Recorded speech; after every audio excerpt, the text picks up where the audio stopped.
Welcome again to Six Blue Warriors. This is Falene. Today I want to talk about haircuts.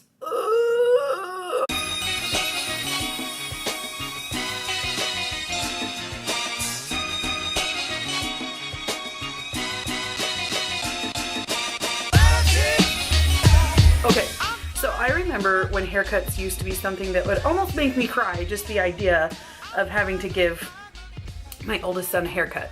Now, this was really just a problem with him. The other kids, they really did okay with it, so it wasn't a big deal. And I only have boys, so I don't have to worry about styling their hair as much. We just have to keep it short, so that way it doesn't get in their eyes, it doesn't get in their faces, it doesn't get into lots of different things that can happen with boys and just getting dirty. And they didn't like the long hair either. When we first started doing haircuts, it was fairly easy because my kids don't grow hair very quickly. So usually I've got a couple years before I have to worry about doing haircuts regularly. So it was easy enough just to take the clippers when Aiden was 2 years old and just kind of, you know, use the clippers and buzz all over his head and just be done with it. You know, no styling, just buzz the hair, crop it all short, and we wait until it grows out long again. That was our method for a long time. Just cut it really, really short, wait till it grows out really long, and then cut it again. So, but then eventually that just didn't work so much anymore.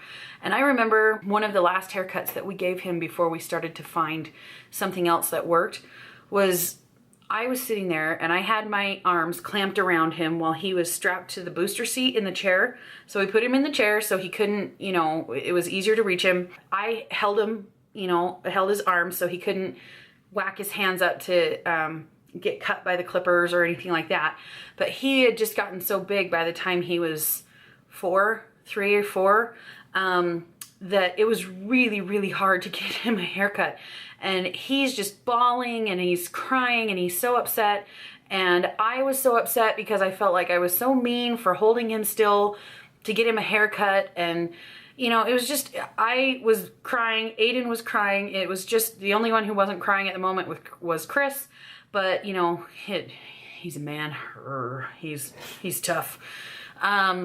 So I got the idea from another friend who said that they used a mirror when they were giving their kids a haircut. So I took Aiden into the bathroom and I set him up on the bathroom counter. And in our bathroom, we have a giant mirror that takes up most of the wall and in that bathroom. So he was sitting on the counter and he immediately became fixated with looking at himself in the mirror because for some reason, a lot of kids with autism are drawn to mirrors. I don't know why.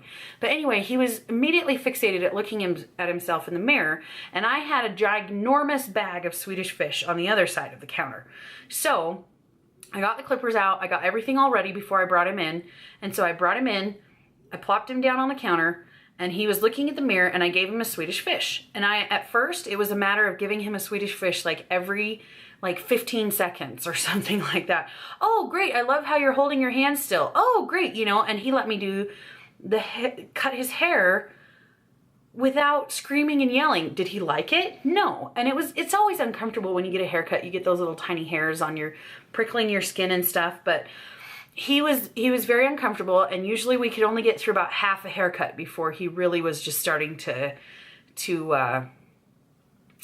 lose patience. And you can't really leave your kid with just half a haircut. So at first the first half of the haircut was done fairly painlessly. And then we just kind of grew from there because he would tolerate the first half of the haircut much better. So I gave him the Swedish fish less. But then as he was having more and more trouble, then that's when I started doing it more frequently. It's been probably 3 years now that we've been doing haircuts like that. I don't need the Swedish fish anymore. And he does hold still for his haircut. He likes to get right in the tub right after he's done with his haircut, so that way he can just wash off all those hairs, and he's more comfortable that way. But holy cow, man, it just, I dread haircuts because I have to cut 4 boys worth of hair. Not just, you know, it's not because I know I'm about to make my son completely and utterly miserable, but his hair is getting knots and stickiness in it, and he's getting frustrated with it in his eyes, so we have to cut his hair. But now it's so much better, and he doesn't mind it so much, and you know, it's just so much easier.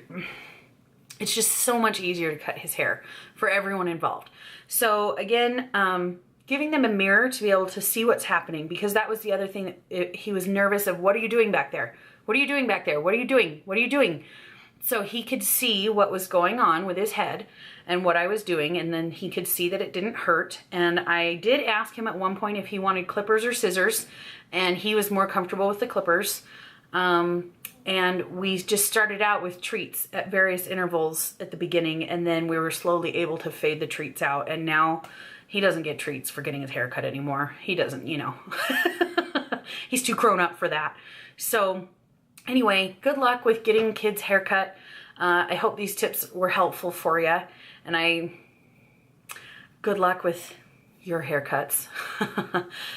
If you have any questions, please feel free to leave them down in the comment section. Please also feel free to like or subscribe for these videos. And if you know anybody who could also use this information, please feel free to share these videos with anybody who you feel could need them. I promise I can talk sometimes. But I hope you guys are having a great day, and we will talk to you later. Thanks. Bye.